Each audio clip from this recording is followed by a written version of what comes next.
everyone. I'm Danny. I'm John, behind the camera again. And this is our Charmed Midlife.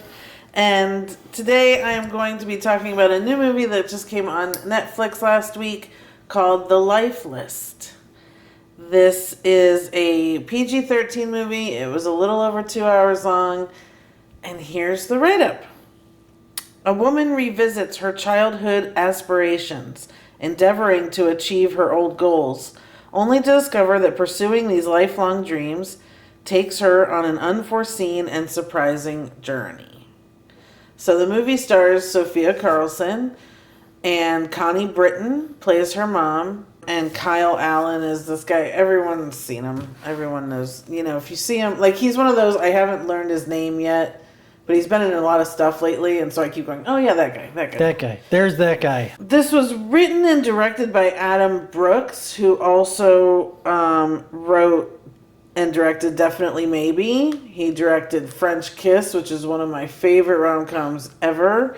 He wrote Practical Magic, and he also wrote and was a showrunner for the show called Imposters, which was like on, I think it was AMC. It only had 3 seasons. I loved that show. And one of the girls that was in the show is also in this movie. Anyway, that's just important because he's done some really good rom-coms, romantic movies, that sort of thing. This is partly that. This is much more about what this was talking about. So the real synopsis, in my opinion, is Connie Britton, the mom and the daughter are very close. The mom gets sick and dies. And what was her character's name?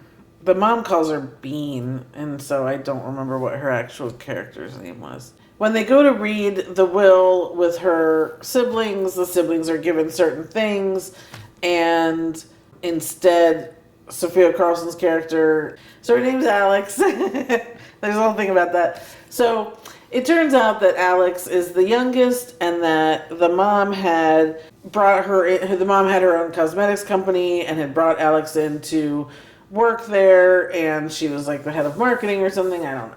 When the mom dies, instead of giving her any inheritance, she says, I have these tasks for you. And she pulls out this list, and it's actually a list that Alex wrote when she was 13 of like her life goals. And says, I want you to do all of these. And every time you achieve one of these tasks, you'll get another DVD of me.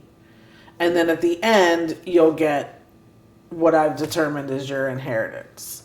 There's kind of 3 parts to this movie, right? To me, there's this woman who has to now look at these 13-year-old goals and go through and achieve them. There's this love interest thing kind of going on between a couple. You know, she does start dating someone and all that. And then there's this weird story where this mom is kind of hijacking this girl's inheritance and controlling her in a way that bothered me. So I want to separate them out because that part bothers me. I don't know why. I feel like this child wasn't allowed to mourn properly because she put a time limit on it too. She had to achieve all of these things by a certain time or else she wouldn't get anything. That feels very controlling. It feels very, I don't know. I had issues with it. I can, however, try and look at it in the way that it's described as she's trying to help her daughter to say, I think you've taken the easy road in life, which, what's wrong with that? But she's basically saying, this is who you used to be, and you used to aspire to these things. And you kind of gave up on life. You kind of gave up on certain things along the way. And then I handed you this job, and it was all easy and that sort of thing. And so I want you to kind of get back to who I know who you are. I can see that as something that's nice, but you didn't have to hang on to the inheritance or whatever. Yeah, it's a controlling mom's way of setting constructive goals. Yeah, it just felt daughter. A little strange. Yeah.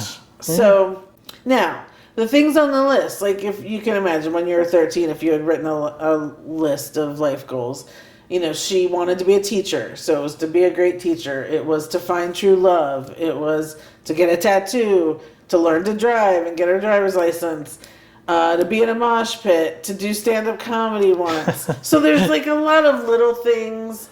There was also like learning to play a certain song on the piano because her mom wanted her to do it, you know. So nothing really felt unachievable on the list, except for obviously finding true love, which the mom does let slide by the end. She's like, of course I don't want you to force yourself into truth. So that was nice, because again, the whole time I was just like, that seems really odd to do. So it was interesting, and through the way, like, so she had become a teacher at some point. At some point, something had happened. She had been fired. To have to re-achieve this goal on this list was something.